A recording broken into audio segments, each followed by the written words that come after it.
प्रभु हमको सिखा देना।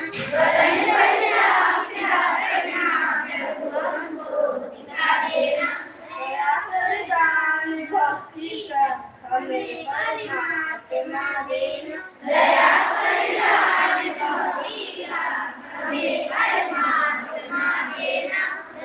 करना हमारी आत्मा में सुखता देना। दया करना हमारी आत्मा में